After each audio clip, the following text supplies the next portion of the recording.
ఉదయం లత బయటికి రాగానే తల్లి తండ్రి అడిగారు సారథి హనీమూన్ ప్రయాణం గురించి ఏమన్నాడని. ఇప్పుడాయనకి కుదరదట, పనులున్నాయన్నారు అంది మెల్లగా. నీకు వెళ్లాలనుందని చెప్పలేకపోయావా? ధనమ్మగారు అంది. ఎలా చెప్పనమ్మా, ప్రయాణం చేసే ఓపిక లేదని, చాలా అలసటగా ఉందని చెప్పారు. పోనీలేమ్మా, ఇంకోసారి ఎప్పుడైనా వెళ్ళొచ్చు అంది అమాయకంగా. ఒసి పిచ్చిదానా, నీకేం తెలీదే. ఇప్పుడు అతను అన్నదానికి ప్రతిదానికి గంగిరెద్దులా తల ఊపావంటే ఆ వెనక తన వెంట నిన్ను కుక్కలా తిప్పుకుంటాడు. అప్పుడు నీ మాట వింటాడా? నువ్వా పల్లెటూరులో ఉండగలవా? బేలగా చూసింది తల్లిదండ్రులకేసి. ఇప్పుడు ఈ వంక పెట్టుకుని 10 రోజుల పాటు అలా ఊళ్ళు తిరిగొస్తారు.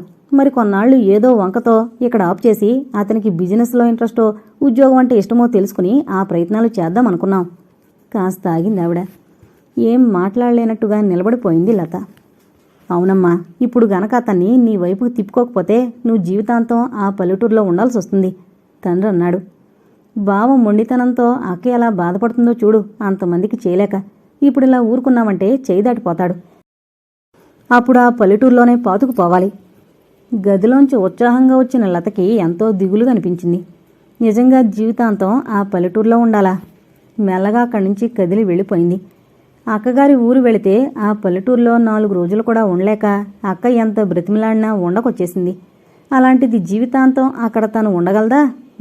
తను ఉండలేదు. లత మళ్లీ గదిలోకొచ్చింది. సారథి గుండెల మీద చేతులుంచుకుని నిశ్చింతగా నిద్రపోతున్నాడు. అతన్ని అలా చూస్తుంటే ఇంత క్రితం కలిగిన భయాలు తొలగిపోయి వాటి స్థానే నిశ్చింత కలిగింది. లత మొహం కడుక్కుని వచ్చేసరికి అక్క విమల మొదలుపెట్టింది. ఆ పల్లెటూరులో ఉండడం ఎంత నరకమో అనుభవపూర్వకంగా చెప్తున్నాను లత. అందులో నువ్వు అసలే ఉండలేవు. అయినా మీ బావ ఒట్టి ముండిగటం అంటూ ఇంకా ఏవేవో అంది. వీళ్ళందరి మాటలతో లత మనసు మోగుబోయినట్టయింది. సారథి హుషారుగా కబుర్లు చెప్తుంటే ఊకొట్టడమే గాని హుషారుగా మాట్లాడలేకపోయింది. లత, రేపు మన ఊరు వెళ్ళిపోదాం. అసలు ఈరోజే వెళ్లాలనుకున్నాను. మీ నాన్నగారు ఈరోజు కుదరదన్నారు అన్నాడు. లత గుండెల్లో బరువుగా అనిపించింది. లత, అలా ఉన్నావేం? మీ వాళ్ళని వదిలి రావడానికి బెంగగా ఉందా? లతని దగ్గరకు తీసుకుంటూ ప్రేమగా అడిగాడు.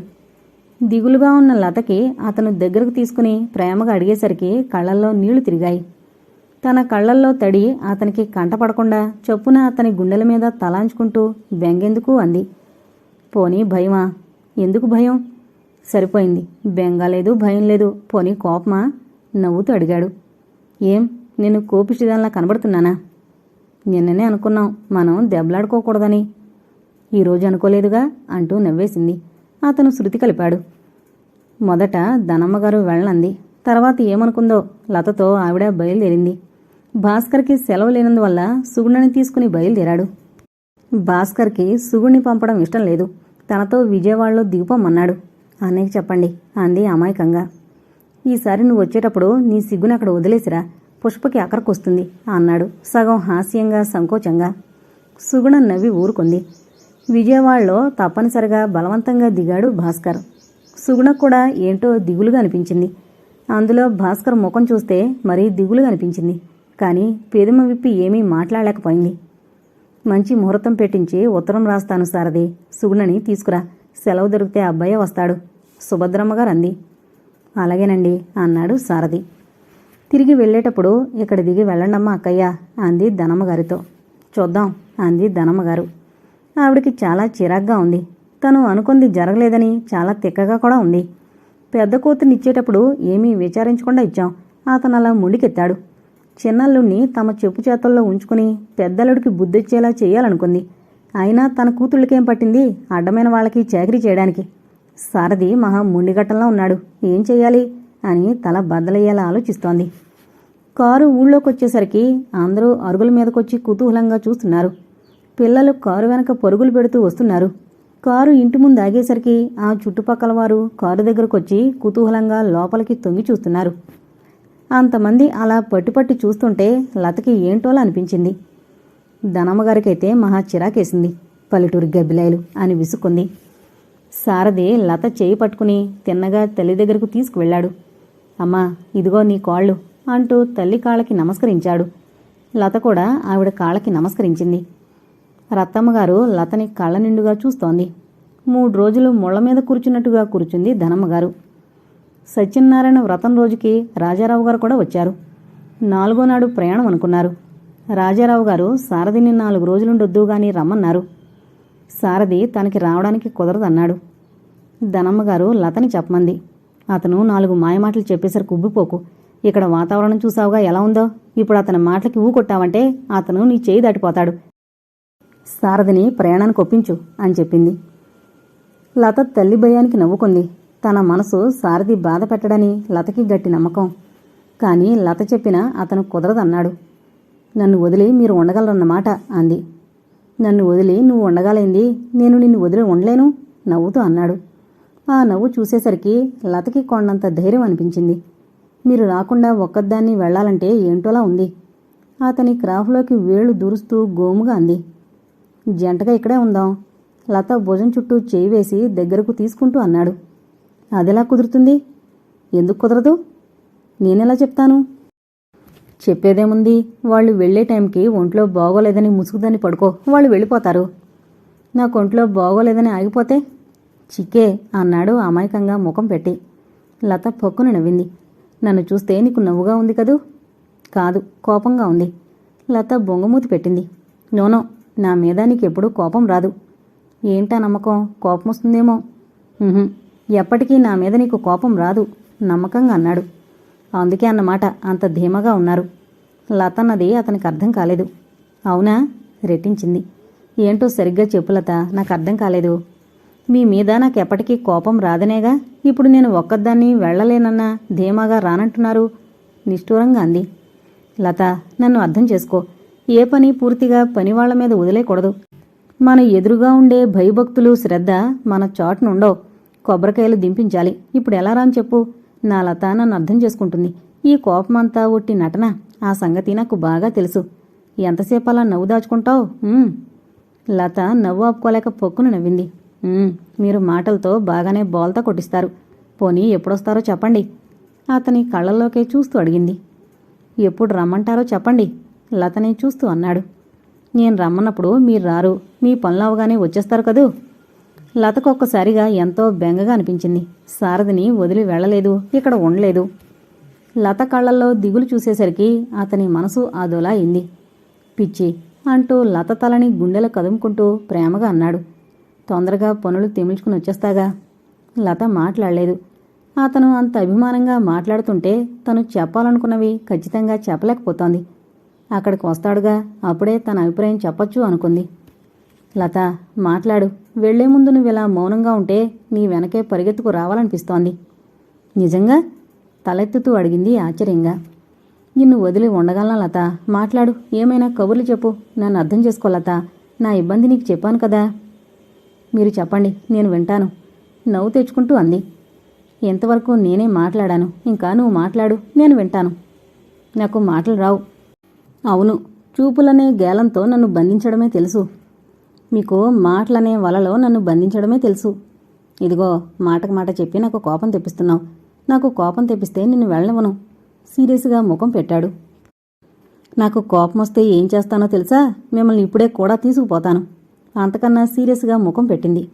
అబ్బా, నీతో నెగ్గడం కష్టం, మీతో వేగడం కూడా కష్టమే. ఇద్దరూ నవ్వుకున్నారు.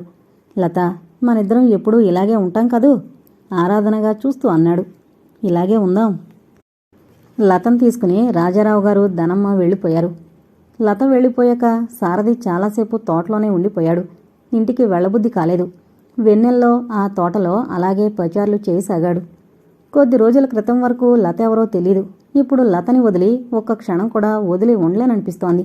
ఏంటి మాయ అనుకున్నాడు. అందులో తొలి రోజునే తనకెంతో దగ్గరైనట్టు అనిపించింది లత. లతని వదిలి తను ఉండలేడు. లత వాళ్ళు వెనక్కొచ్చేస్తే? తన ఆలోచనకి నవ్వుకున్నాడు. వెనక్కి ఎందుకొస్తారు? బస్సు అందాలా, రైలు అందాలా? కారులో వెళ్లిన వాళ్ళు వెనక్కి రావాల్సిన అవసరం ఏమిటి అనుకున్నాడు. రాత్రి 10 గంటల వరకు తోటలోనే కూర్చుని 10ంటికి వచ్చాడు సారథి. లత వెళ్లగానే ఉత్తరం రాసింది. తనకేం తోచడం లేదని, క్షణమో యుగంగా అనిపిస్తోందని సారథిని వచ్చేయమని 2 పేజీల ఉత్తరం రాసింది. తిరుగుటపాలో 3 పేజీల ఉత్తరం రాశాడు సారథి. తనకి క్షణం 2 యుగాలుగా అనిపిస్తోందని, లతని వచ్చేయమని, ఏ బండికొచ్చేది టెలిగ్రామ్ ఇస్తే తను బండి దగ్గరికి వస్తానని. నేనొక్కదాన్నే రాలేను, మీరు రండి అని రాసింది. తొందరలో వస్తానని, వచ్చే ముందు టెలిగ్రామ్ ఇస్తానని రాశాడు. రోజూ రాత్రి పడుకోబోయే ముందు లత రాసిన ఉత్తరాలు చదువుకునేవాడు సారథి. అతను తోటలో ఉన్న పొలంలో ఉన్న లత వెన్నంటే ఉన్నట్టు అనిపించేది. రోజుకి 10 సార్లైనా సారథి రాసిన ఉత్తరాలు చదువుకునేది లత. సారథి రాకకి 1000 కళ్ళతో ఎదురు చూస్తోంది. అతనన్న ప్రతి మాట తలుచుకుని నవ్వుకునేది. స్నేహితులతో సినిమాలు తగ్గించేసింది. అతని ఫోటో చూస్తూ కూర్చునేది. కొద్ది రోజులకే సారథిని చూసి ఎన్నేళ్ళో అయినట్టుగా బెంగగా అనిపించేది. వెంటనే సారథి మీద కోపం వచ్చేసేది. ఆ వెంటనే సారథికి నిష్ఠూరంగా ఉత్తరం రాసేది. ఎంత పనులైతే మాత్రం నన్ను వదిలి ఎలా ఉండగలుగుతున్నారు? మీ ప్రేమ ఉత్తరాల్లోనేనా అంటూ. దానికి సమాధానంగా 2-3 పేజీల ఉత్తరం రాసేవాడు సారథి. ఆ ఉత్తరం చదువుతుంటే అతను తన పక్కన కూర్చుని ప్రేమగా కబుర్లు చెప్పినట్టుగానే ఉండేవి ఆ ఉత్తరాలు. ఒకరోజు హఠాత్తుగా ఉత్తరమైనా రాయకుండా వచ్చాడు భాస్కర్. కొత్తలుడు మొదటిసారి రావడం, ఉత్తరం కూడా రాయకుండా వచ్చాడు. ఇంట్లో హడావిడి అంతా ఇంతా కాదు. రత్తమ్మ సారథిని పిలుచుకురమ్మని పాలేరు రంగణ్ణి తోటకు పంపింది. ఇప్పుడెవర్నీ పంపకండి, నేనే పొలం వెళతాను అన్నాడు భాస్కర్. అయినా రత్తమ్మ వినలేదు. సారథొస్తే సుగుణింక తన ఎదుటికే రాదని భాస్కర్ భయం. వచ్చినప్పటి నుండి సుగుణ కోసం అతని కళ్ళు గాలిస్తున్నాయి. సుగుణ కనిపించలేదు. అసలు ఉత్తరం రాయకుండా కొడుకుని పంపడం సుభద్రమ్మకిష్టం లేదు. కానీ కొడుకు అవస్థ గ్రహించి భాస్కర్ వెళతానంటే సరే అంది. ముందర ఉత్తరం రాయకుండా కోడల్ని పంపమండం భావ్యం కాదని తెలిసినా కొడుకు పెళ్ళైనప్పటి నుండి ప్రతి విషయానికి నువ్వేం చేస్తావులేమ్మానో, పర్వాలేదు ఏదో ఒకటి చేసేయ్, ఏం తిప్పలు పడకు, అన్నింటికీ ఇలాగే అనేవాడు. కొడుకు ఆంతర్యం గ్రహించి మనసులోనే నవ్వుకుని సారథికి ఉత్తరం రాయడానికి అడ్రస్ రాసిమ్మంది. ఉత్తరం ఎందుకమ్మా, నేను వెళతాగా అమాయకంగా అన్నాడు. ఉత్తరం రాయకుండా వెళితే హడావిడి పడరు, అయినా ఉత్తరం రాయకుండా వెళ్ళి పిల్లని పంపమండం బాగుండదు అంది. ఉత్తరం రాసి వెళితే ఇంకా హడావిడి పడతారమ్మా, బోళ్ళంత ఖర్చు, పాపం మొన్ననే అంత ఖర్చు అయిందా అంటూ నెసిగాడు. తల్లి ఉత్తరం రాసి దానికి వాళ్ళు సమాధానం రాసి ఈ ముహూర్తాలు పెట్టేసరికి ఇంకో 1 నెల రోజులు అవుతుందేమోనని అతని భయం. కొడుకు బాధ చూడలేక సరే నీ ఇష్టం అంది. భాస్కర్ మనసు సంతోషంతో ఎగిరి గంతేసింది. వెంటనే బయలుదేరొచ్చేశాడు. తల్లి చెప్పగా కాఫీ కప్పుతో వచ్చింది సుగుణ. కాసేపు మాట్లాడకుండా అలుగుదామనుకున్నాడు భాస్కర్. కాని సుగుణ వెళ్ళిపోతుందేమో, తను వచ్చినట్టు పాలేరు చెప్పగానే ఆంగలేసుకుంటూ సారథొచ్చేస్తాడు అని భయపడ్డాడు భాస్కర్. కాఫీ కప్పుతో పాటు సుగుణ చెయ్యి కూడా పట్టుకుంటూ అడిగాడు. ఇప్పటికి తీరికైందా రాణిగారికి? రాజాగారికి ఇన్నాళ్ళకి తీరికైంది కదా అంది నవ్వుతూ. పర్వాలేదు, నీకు మాటలొచ్చు అంటూ దగ్గరికి తీసుకున్నాడు. కాఫీ చల్లారిపోతుంది, పోనీ పర్వాలేదు అన్నాడు. సుగుణకి తల్లి ఏమేమో పెట్టాలనుకుంది. 1 రోజులో శ్రమైనా అన్నీ అమర్చాడు సారథి. ఇవన్నీ ఏంటండి, ఇలా చేస్తారనే ఉత్తరం రాయకుండా వచ్చాను అని చాలా బాధపడ్డాడు భాస్కర్. ఏం చేశామని, ఈ కాస్త కూడా చేయకపోతే మాకు తృప్తిగా ఉండదు అన్నాడు. ఇవి కాస్త మళ్ళీ మీరింత ఖర్చు పెట్టి చేయడం నాకు నచ్చలేదండి. అలా అనుకు బాబు, తొలిసారి కాపురానికి పంపేటప్పుడు ఈ మాత్రమేనా చేయకపోతే ఎలాగా? రత్తమ్మగారంది. భాస్కర్ తర్వాత సుగుణతో అన్నాడు. నువ్వైనా వాళ్ళకి చెప్పొద్దా సుగుణ, మొన్ననే అంత ఖర్చు అయింది, మళ్ళీ ఇవన్నీ ఎందుకు? మన ఇంట్లో మంచం సామాన్లు లేవా? ఇప్పుడు ఏం చెప్పినా వాళ్ళు వినరు. అమ్మకి చేదస్తాం, అమ్మ మాట అన్నయ్యకి వేదవాకు. అంతేకాని అక్కడ మంచం సామాన్లు లేవని కాదు. ఇక ముందు మన గురించి ఏ ఖర్చులు వాళ్ళకి లేకుండా చూడగలను. ఈసారికి చెప్పినా లాభం ఉండదు. ఇక మీ అభిప్రాయం కూడా తెలిసింది కాబట్టి ఇంకిలా జరగకుండా చూస్తాను అంది. సుగుణాన్ని తీసుకుని భాస్కర్ వెళ్ళిపోయాడు. ఒక్కసారిగా ఇంట్లో సందడి తగ్గిపోయినట్టుగా అనిపించింది. ఆ రాత్రి సారథికి భోజనం వడ్డిస్తూ రత్తమ్మగారంది. ఇంకా నీ పనులు తిమ్లేలా లేవు. మీ మామగారికి ఉత్తరం రాసి వెళ్ళి లతను తీసుకురా. రేపు లచ్చన్నగారిని ఓసారి నేను కనిపించమన్నానని చెప్పు. మంచి రోజు ఎప్పుడో చూడమంటాను. ఎప్పటి నుండి ఎందుకు? నాకు 10-15 రోజుల వరకు వెళ్ళడానికి కుదరదు. వెళ్లే ముందు అడగచ్చులే అన్నాడు. ఆ రోజే అతనికి లత దగ్గర నుండి ఉత్తరం వచ్చింది. అస్తమాను మీరే కల్లోకి వస్తున్నారు, నాకు నిద్ర పట్టడం లేదు, మీకెలా నిద్ర పడుతోంది అంటూ పెద్ద ఉత్తరం రాసింది.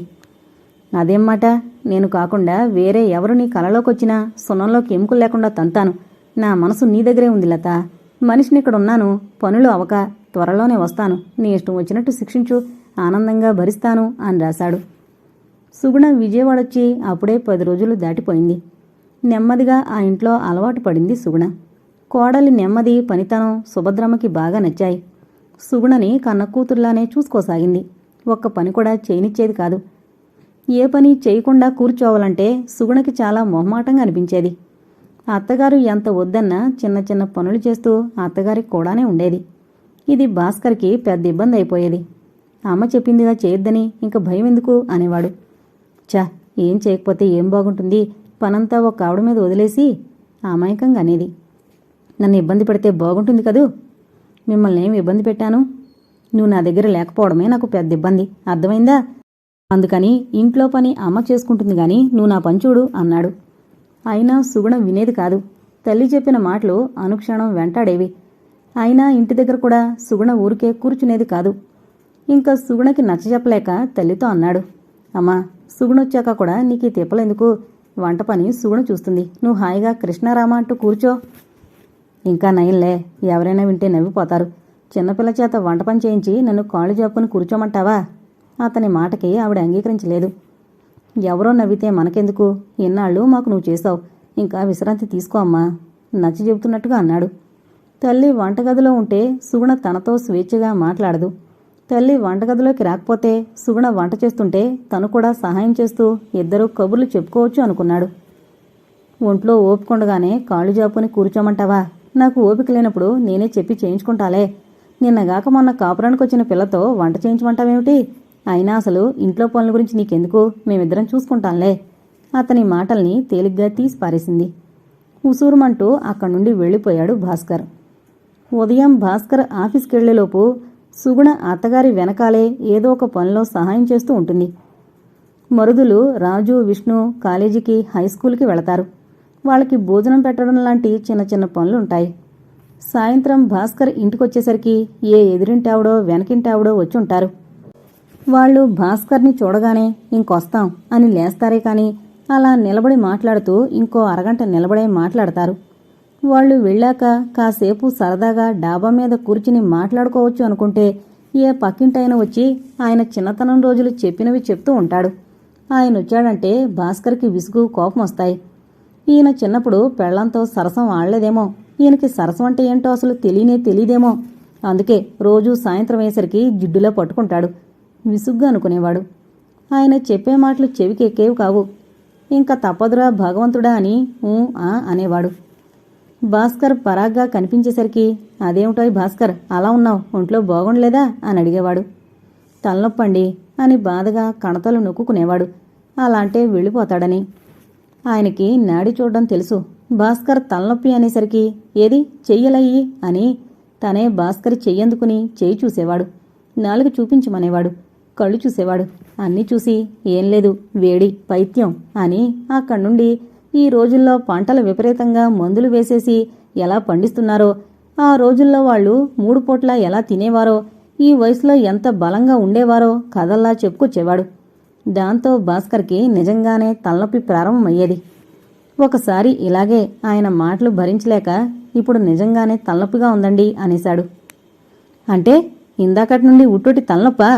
ఆశ్చర్యంగా అడిగాడు కళ్ళు పెద్దవి చేసి చూస్తూ. అబ్బే అది కాదండి, ఇప్పుడు ఇంకా బాగా వస్తోందండి, వెళ్ళి కాసేపు పడుకుంటాను అని చటుక్కున లేచి నిలబడ్డాడు. తను చికాకులో ఏమాత్రం పొరపాటుగా మాట్లాడినా దేవాంతకుడు, జిడ్డుమొహంగడు ఇట్టే పట్టేస్తాడు. ఆ తర్వాత ఎదురింటి పుల్లయ్య గారికి, వెనకింటి వెంకయ్య గారికి టాంటాం చేసేస్తాడు అనుకున్నాడు. ఆయన ఏమనుకున్నాడో, సరే వెళ్ళి పడుకో అన్నాడు అయిష్టంగానే. వెనకటి రోజుల్లో ఆయన చాలా కలిగినవాడే. ఇప్పుడు ఆ డబ్బు లేదు, ఆ గొప్పలు ఇప్పుడు అందరికీ చెప్తూ సంతృప్తి పడతాడు. ఆయన దగ్గర నుండి తిన్నగా తల్లి దగ్గరికి వచ్చాడు భాస్కర్. అమ్మా, రేపు సినిమాకు వెళదాం అన్నాడు. రేపు ఏకాదశి, ఉపవాసం, మీరు వెళ్ళండి అంది. పోనీ ఎల్లుండి వెళదాం. ఎందుకురా నా గురించి మానుకోవడం, ఈసారి వెళ్ళినప్పుడు వస్తాలే, మీరిద్దరూ సరదాగా వెళ్ళండి. పాపం సుగుణొచ్చాక ఎక్కడికి తీసుకెళ్ళలేదు, ఇద్దరూ వెళ్ళండి అంది. భాస్కర్కి చాలా సంతోషంగా అనిపించింది. మర్నాడు ఆఫీస్కి సెలవు పెట్టేసి సుగుణ తను మ్యాట్నీకి వెళ్ళి అలా హోటల్కెళ్ళి టిఫిన్ తీసుకుని సరదాగా బజార్లో ఓ గంటసేపు తిరిగి ఇంటికి రావాలనుకున్నాడు. అదే మాట సుగుణతో అన్నాడు. తల్లి కూడా వెళ్ళమని చెప్పిందని చెప్పాడు. లేకపోతే సుగుణ భయపడుతుందని. సుగుణ సంతోషంగా ఒప్పుకుంది. అత్తగారే వెళ్ళమంది, ఇంకా బెదురుండదు అనుకుంది. భాస్కర్ మర్నాడు 9 గంటలకి ఓ గంటలో వస్తాను అని చెప్పి బయటికి వెళ్ళాడు. అతను తిరిగొస్తూ తల్లికి పళ్ళు, భార్యకి పువ్వులవి తీసుకుని హుషారుగా ఇంటికొచ్చాడు. అతని ఇంట్లో అడుగు పెడుతూనే ఇది తనిల్లేనా అని క్షణంసేపు గుమ్మంలో ఆగిపోయాడు. అరడజను మంది పిల్లలు కుర్చీలతోటి రైలాట్లు, గ్లాసులతో ఫైటింగ్లు చేస్తూ ఇల్లంతా నానా బీభత్సం చేస్తున్నారు. అతను దిగులుగా లోపలకు అడుగు పెట్టాడు. అతని చేతిలో సంచి చూడగానే కుర్చీలు, గ్లాసులు వదిలేసి భాస్కర్ చేతిలో సంచి లాక్కుని తలో 2 పళ్ళు నిమిషాల మీద పనిచేసుకున్నారు. పూల పొట్లం తీసేసుకున్నారు. వచ్చిన వాళ్ళు భాస్కర్ మేనత్త, ఆమె కొడుకు, కోళ్ళు, వారి సంతానం. నిజంగా వాళ్ళు కోతుమోక. వాళ్ళు ఏదో ఇబ్బంది వల్ల భాస్కర్ పెళ్లికి రాలేదు. ఇప్పుడు తిరుపతి వెళ్లి తిరిగి ఇంటికి వెళుతూ ఇక్కడికొచ్చారు. వాళ్ళని చూడగానే పలకరించాలన్న ఆలోచన కూడా తట్టలేదు భాస్కర్కి. తను ఎంతో సరదాగా వేసుకున్న ప్లాను తలకిందులయ్యేసరికి అతని మనసు ఉసూరుమంది. సుగుణ చెమటలు కక్కుకుంటూ వంటింట్లో వంటతో కుస్తీ పడుతోంది. యారా అబ్బాయి, ఈవేళ ఆఫీస్ లేదా అంటూ మేనత్త పలకరించింది. మేనత్త కొడుకు నాగభూషణం, ఏరోయ్ కొత్త పెళ్లి కొడుక, ఏంటలా తెల్లబోయి చూస్తావు, అప్పుడే మరిచిపోయామేమిటి మమ్మల్ని అందరినీ అని పలకరించాడు. భాస్కర్ ఏడవలేని నవ్వు నవ్వాడు. తర్వాత కొంతసేపటికి సర్దుకుని వాళ్లతో మామూలుగా మాట్లాడాడు. అతను మళ్లీ బజారుకెళ్ళి తల్లికి, మేనత్తకి పళ్ళు తీసుకొచ్చాడు. పిల్లలకి బిస్కట్లు తీసుకొచ్చాడు. సుగుణతో నిష్ఠూరంగా అన్నాడు, నేను అడగ్గానే నువ్వు వెంటనే ఒప్పేసుకున్నావుగా, అందుకే ఇలా జరిగింది. పోనీ ఇందులో పోయిందేముంది, ఇంకొక రోజు వెళదాం అంది. ఇంకో రోజు కాకపోతే ఇంకో ఏడాది పోయాక వెళదాం, అందులో మాత్రం పోయిందేమిటి?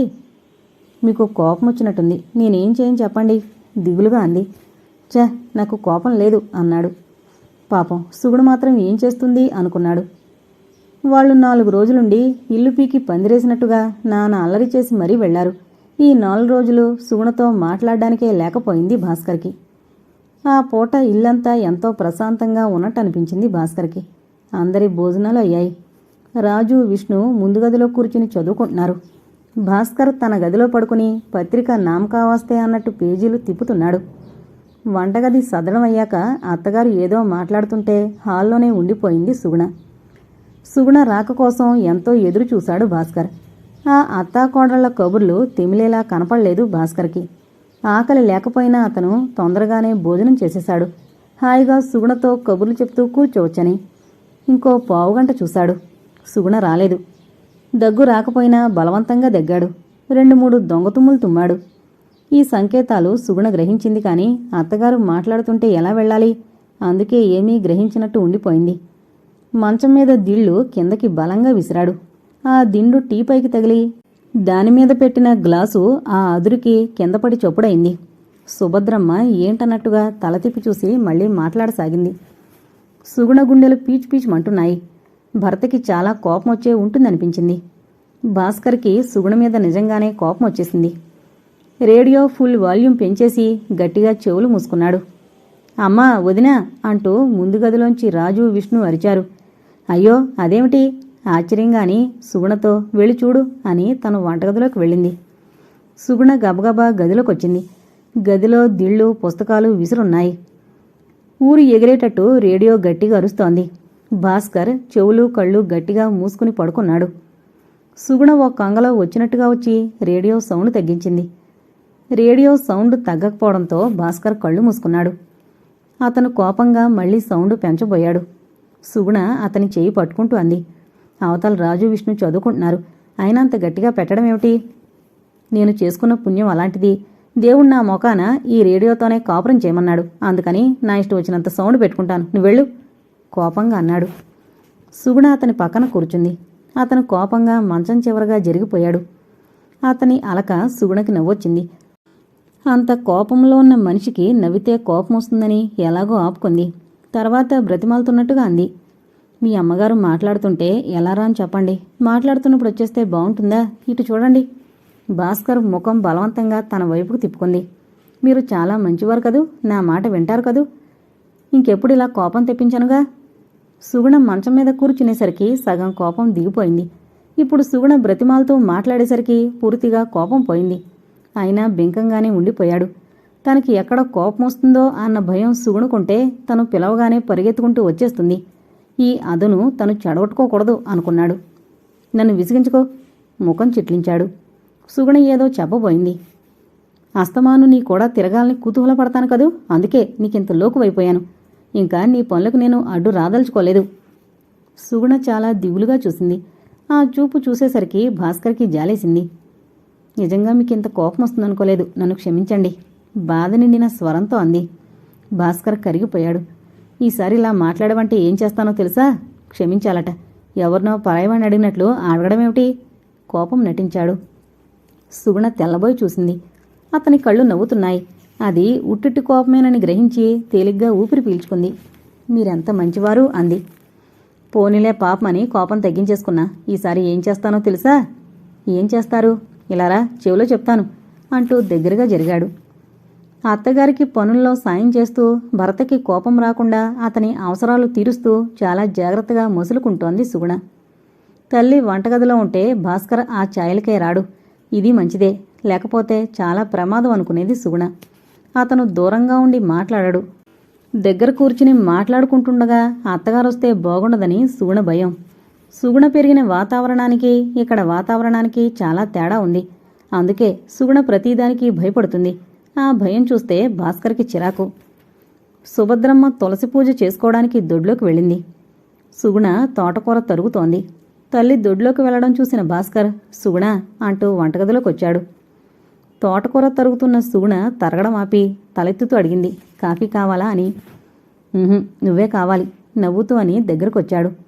దూరం, మీ అమ్మగారు వస్తారు. అమ్మ దొడ్లోకి వెళ్ళడం చూసాలే, తులసి పూజ అయితేనే గాని రాదు అంటూ పక్కన కూర్చుని మిగిలిన తోటకూర బొత్తిలో పెట్టించాడు. మీరు చేయడం ఏమిటి? మీరు వెళ్ళండి, కాఫీ కలిపి తీసుకొస్తాను బ్రతిమాలుతున్నట్లుగా అంది. నీకు ప్రతిదానికి భయమే. అమ్మాయి ఇప్పుడప్పుడే రాదు. రాజు విష్ణు లేరు. ఇంక చెప్పినా భాస్కర్ వెండని, ఇంకోసారంటే కోపం వస్తుందేమోనని గబగబా తోటకూర తరగసాగింది. సుగుణ తరిగిన తోటకూర గిన్నెలోకి ఎత్తేసరికి భాస్కర్ కత్తిపేట తీసి గోడకున్న మేకుకు తగిల్చాడు. తర్వాత సుగుణ దగ్గరకొస్తూ, సుగుణ, సాయంత్రం సినిమాకు వెళదాం, నేనొచ్చేసరికి తయారుగా ఉండు అన్నాడు. మొన్నీ మధ్యగా వెళ్ళాం అంది అతని నుండి దూరంగా జరుగుతూ. మొన్నెక్కడా, వారం రోజులైతేను. అయినా నేను దగ్గరకొస్తేనే అలా దూరంగా పారిపోతామేం అంటూ సుగుణ చెయ్యి పట్టి ఆపేశాడు. సరే పారిపోన్లండి, ముందు చెయ్యి వదలండి, మీ అమ్మగారు వస్తారు, వెళ్ళండి, నేను 5 నిమిషాల్లో కాఫీ కలిపి పట్టుకొస్తాను బ్రతిమాలే ధోరణిలో అంది. అబ్బా, 5 నిమిషాలా? బాధగా ముఖం పెట్టి సుగుణని దగ్గరకు తీసుకోబోతూ ఆ ప్రయత్నంలో అక్కడున్న నీళ్ల చెంబుని తన్నేశాడు. ఆ చెంబులో నీళ్లన్నీ వలకడమే కాకుండా ఆ చెంబు దొర్లడంతో ఆ పక్కనే ఉన్న నూనె గిన్నెకి తగిలి ఆ నూనె కాస్త ఒలికిపోయింది. నీళ్లు నూనె ఏకమయ్యాయి. ఎంత ఆపుకుందామన్నా ఇద్దరికీ పొట్టు దొరకలేదు. ఇద్దరూ జారి చాపచుట్టలా పడ్డారు. సుగుణ నడుం విరిగిపోయింది అనుకుంది. నైవేద్యానికి బెల్లం ముక్క మరిచిపోయి సరిగ్గా సుభద్రమ్మ అప్పుడే వచ్చి ఈ దృశ్యం చూసి ఆ మట్టునే గుమ్మంలో ఆగిపోయింది. అంత బాధలోనూ ఎవరైనా చూసారేమోనని తలెత్తిన సుగుణ అత్తగారు రావడం చూసి సిగ్గుతో ప్రాణం చచ్చిపోయినట్టు అనిపించింది. మీ అమ్మగారు చప్పునంది. భాస్కర్ చప్పున లేవబోయాడు. సగం వరకు లేచిన భాస్కర్ బ్యాలెన్స్ కుదరక మళ్లీ జారాడు.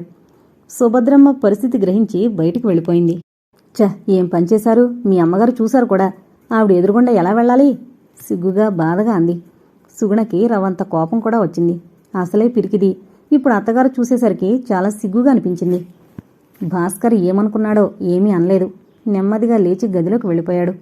సుగుణ గబగబా అక్కడ శుభ్రం చేసేసి యువతలకొచ్చేసింది. చీర మార్చుకుని గదిలోకొచ్చి కుర్చీలో కూర్చుంది మౌనంగా. సుగుణకి కోపం వచ్చిందని భాస్కర్ గ్రహించాడు. భార్యని ఏం మాట్లాడించలేదు. తల్లి ఎదురుగా వెళ్లడానికి అతనికి సిగ్గుగానే అనిపించింది. గబగబా డ్రెస్ అయ్యి ముందు గదిలోంచి తల్లితో అన్నాడు, అమ్మా, మధ్యాహ్నం వస్తాను భోజనానికి. ఓ కేకపెట్టి వెళ్ళిపోయాడు. ఆవిడ ఏదో అనబోయింది. అప్పటికే అతను వెళ్ళిపోయాడు. అత్తగారి ఎదురుగా వెళ్లడానికి సిగ్గుపడి ఆ పని ఈ పని చేస్తూ వంటగది ఛాయలకే సుగుణ వెళ్లలేదు. సుభద్రమ్మ పనంతయ్యాక సుగుణని అన్నానికి రమ్మని పిలిచింది. రాత్రి తను భర్త కలిసి తిన్నా మధ్యాహ్నం అత్తగారితో కలిసే భోజనం చేస్తుంది. ఇప్పుడు వెళ్లడానికి మొహమాటం కనిపించినా ఇప్పుడు రాను అని చెప్పలేక నెమ్మదిగా గదిలోంచి బయటకొచ్చింది. ఎవరో వీధి తలుపు తట్టారు. సుగుణ భాస్కరే వచ్చాడనుకుంది. తను వెళ్లాలా, లేకపోతే అత్తగారు తీస్తారు, ఊరుకోనా అని తటపటాయిస్తూ నిలబడిపోయింది. మళ్లీ తలుపు తట్టిన చప్పుడైంది. సుగుణ, ఎవరో వచ్చారు చూడు, సుభద్రమ్మ అంది. సుగుణ వెళ్లి తలుపు తీసింది. వచ్చిన వ్యక్తిని చూసి సంభ్రమంగా, అన్నయ్య నువ్వా అంది. సుగుణ, బాగున్నావా నవ్వుతూ అడిగాడు. బాగున్నానన్నయ్య. అమ్మ వాళ్ళంతా బాగున్నారా?